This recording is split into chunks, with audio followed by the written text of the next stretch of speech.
There is a good chance that Diddy could be eating dinner at his home tonight, a free man.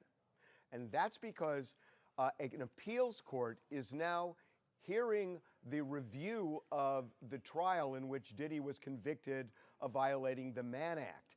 And his defense lawyers are making two arguments that could sway these judges and make them overturn the conviction. Let me explain both. So the first is that the defense says that the violation of the Mann Act is to prohibit the transportation of prostitutes across state lines, and it's typically for commercial purposes. That's where they've used it before. In this case, the defense is saying this is nothing more than kinky porn.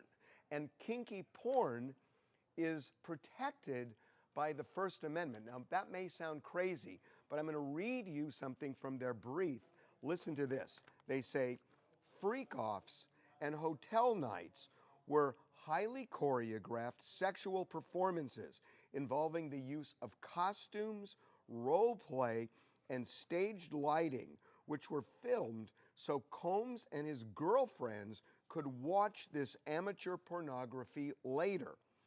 Pornography production and viewing of this sort is protected by the First Amendment and thus cannot constitutionally be prosecuted. So what they're saying is, look, if you want to use the Mann Act to prosecute people who are moving prostitutes across state lines for commercial transactions, which again is what it's usually used for, that's one thing. But here, there's no commercial purpose. Diddy lost money. He ended up paying the prostitutes. The films were never distributed to anybody. The defense is saying it was for his pleasure and the pleasure of people who may have been participating. So they're saying, look, this is like any porn. It could be OnlyFans. It could be anything like that. And all of that is constitutionally protected and shouldn't be prosecuted. So that's one argument. And I